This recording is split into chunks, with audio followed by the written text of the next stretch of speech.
What? What is wrong with you? It's the season to be miserable. Allergies.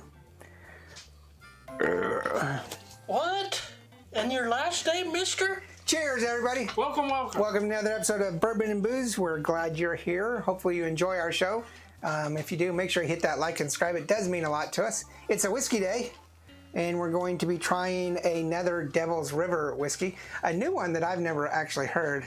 I've actually thought I tried all of the Devil's River. There's a lot of them. There is. Devil's Rivers is a thing that pops up in bars here in the North Texas area where you can buy the whole flight of their stuff. In fact, I've been getting emails. There's another big Devil's River event that they've been inviting me to. So I've tried a couple of those. We bought several of them, but I've been to a couple bars where they've had the whole Devil's River's flights. But I haven't heard of this one. This is the Devil's River Agave Bourbon, an Agave Bourbon from the Devil's River Distillery, which I believe is Dallas, right? Is that where it is? I don't know. No, San Antonio. San Antonio. This is a bourbon, but it's an agave bourbon, so they're probably going to add that agave to it, or they're using the agave to help with the fermentation. It's 80 proof, and the cost, like most Devil's Rivers, is really reasonable at $27. $27. Yeah, I've been working north of here in the couple of box stores are right on the way home from work. They got a lot of them.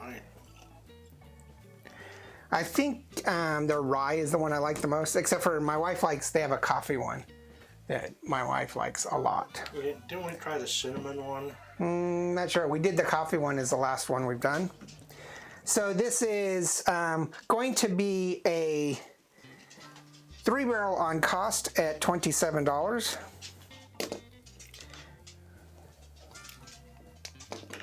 Let's go ahead and look at the review here.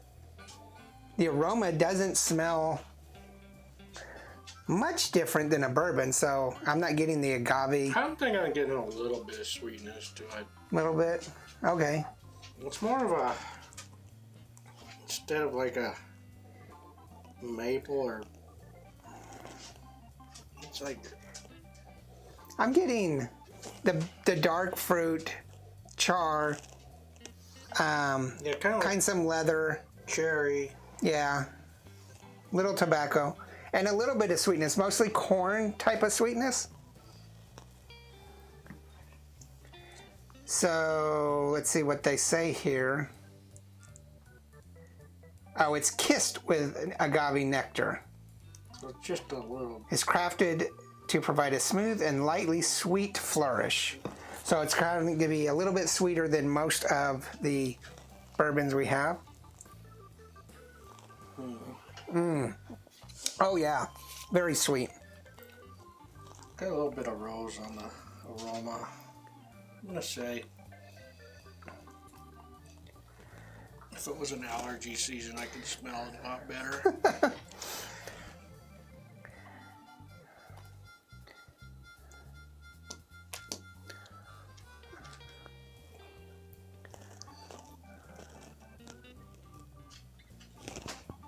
It's very sweet. It's got a little bit of the dark cherry. Sweet. And I can get that agave-ness from it.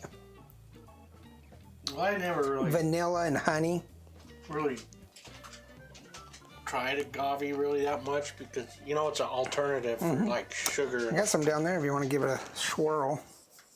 Where? Right here. You want to go ahead and... You want some, really? Just a pinch. A pinch? Just a pinch. It's thick. Because it's a syrup. It's agave, organic agave in the raw. It's a nectar. Now that's more like honey. And you can get the honey on this. I get strong honey on this. And a good honey. Usually when we get honey, it's that kind of moldy, I don't know, almost spoiled honey earthiness. And this is a nice sweet honey. Bite, there's not a lot of bite at 80. There's a little bit of backburn, but that's it. I'm thinking overall that the aroma isn't too much of a big noticeable thing. So I say 3. You're saying 3+. That was just because it wasn't a 3.5. It was just a little better than a 3, but flavor I'm saying is a 3.5, but you're giving it a 4, and I think the bite is normal. It's a 3. I'm getting some backburn here. I'm not getting. Maybe that's because I just had a big chug of agave nectar, so maybe that took away the bite. So I'm getting 12.5. You're getting 13 points here. I think it's a 3 if you want to push it to 3.5. It could. I think it's a 3. Yeah, I think it's like almost a 3.5, but just not quite. Okay. So we're going to go ahead and stick with the 3 then. Yeah. I think it could. It's just like, to me, just kind of missing something to make it a 3.5, but I don't know what that's. I just think it's a really sweet bourbon. Not a great bourbon. Not a horrible bourbon. I think it's a good bourbon, but not a great bourbon. And it's overly sweet. I think that this, like most of Devil's Rivers, will make excellent cocktail combinations. I'm still like my stuff neat, but I would only drink it like every once in a while after dinner or something. I haven't found a Devil's River I don't like, but that's about as far as I'm going to go. I mean, they're all good. Yeah. But they're not fabulous. And I will say that aside from the coffee, the Devil's River coffee, which is really good, but definitely as a mixer, stick to their regular bourbon and their rye. I think they have a cask strength that I've had. That stuff is really much better than this delving into the flavored. But this is really cool and unique. I'm glad that we got to try it. Yeah, I like it. Okay. So we're going to stick with a 3. Tell us what you think about Devil's River and the agave if you've had a chance to try it. I never even heard of it until today. So tell us what you think.